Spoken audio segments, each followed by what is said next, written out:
সুলতানপুর গ্রামের এক কোনায় ছিল এক বিশাল পুরনো বটগাছ।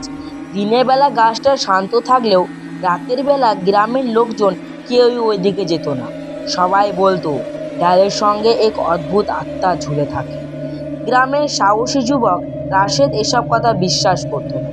বন্ধুরা তাকে চ্যালেঞ্জ দিল, তুই যদি সাহসী হোস আজ রাত 12টায় গাছের নিচে গিয়ে দেখা।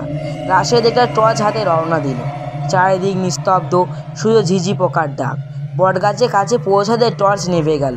সে অন্ধকারে তাকিয়ে দেখল ডালের সঙ্গে সত্যি একটা ছায়া ঝুলছে। ঠান্ডা হাওয়া বইতে লাগলো। ছায়াটা ধীরে ধীরে নড়ে উঠল। ফিস ফিস করে বলল, আমি বিশ্বাসঘাতকতায় ঝুলে মরেছি, বহু বছর ধরে মুক্তির অপেক্ষায় আছি। রাশেদ কাঁপতে কাঁপতে জিজ্ঞেস করলো, তাহলে আমি কি করতে পারি?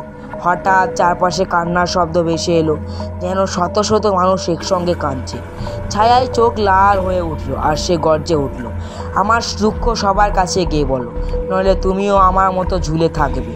রাশেদ ভয়ে প্রাণপণে দৌড় দিল, কিন্তু গ্রামে পৌঁছে যখন সে পিছনে তাকালো তখন দেখলো বটগাছের ডাল থেকে ছায়াটা ঝুলছে আর মুখে আছে ভয়ঙ্কর হাসি।